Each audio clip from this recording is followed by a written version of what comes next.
మాలినిని హాస్పిటల్లో జాయిన్ చేశాక వసుంధర వాళ్ళైతే వస్తారు. వసుంధర వాళ్ళొచ్చి డాక్టర్ ఎలా ఉంది డాక్టర్ మా అమ్మాయికి ఇప్పుడు అని చెప్పి అడిగితే డాక్టర్ అయితే మీ అమ్మాయికి బాగానే ఉంది, పర్వాలేదు, షీ ఈజ్ ఆల్ రైట్ అని చెప్పి అంటూ ఉంటారు. ఆ మాటలకు వసుంధర అలాగే శరత్ చంద్ర మళ్ళీ వాళ్ళైతే చాలా హ్యాపీగా ఫీల్ అవుతూ ఉంటారు. మాకు అది చాలు అని చెప్పి అనుకుంటూ ఉంటారు. మళ్ళీ అయితే అమ్మయ్య దేవుడు ఉన్నాడని చెప్పి అనుకుంటూ ఉంటుంది.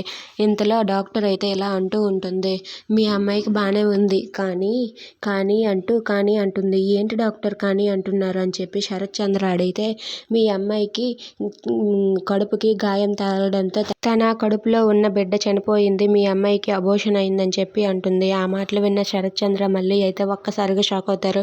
ఇక వసుంధర కూడా ఏంటి ఏం మాట్లాడుతున్నారు అంటే అవును తన కడుపులో ఉన్న బిడ్డ చనిపోయిందంటే వసుంధర కూడా ఒక్కసారిగా షాక్ అయ్యి మాలిని దగ్గరకు వెళ్ళి అమ్మ మాలిని అంటూ గట్టిగా హగ్ చేసుకొని ఏడుస్తూ ఉంటుంది. అది చూసి మాలిని కూడా బాధపడుతూ ఉంటుంది. ఇక వసుంధర అలా ఏడుస్తూ ఉండగా శరత్ చంద్ర ఇలా అంటూ ఉంటాడు, అమ్మ ఈరోజు మనకి బ్యాడ్ డే అమ్మ అని చెప్పి మాలినితో అంటాడు. ఆ మాటలకు మాలిని అయితే అవునన్న నాకు ఇలా జరిగింది కదా అని చెప్పి అంటుంది. నీకు ఇలా జరిగింది పక్కన పెట్టమ్మా, నీ కడుపులో ఉన్న బిడ్డను నువ్వు కోల్పోయావు, నీకు అబార్షన్ జరిగింది అని చెప్పి అంటాడు. ఆ మాటలు విన్న మాలిని అయితే ఒక్కసారిగా షాక్ అయ్యి ఏడుస్తుంది. If you like this video please like, share, subscribe.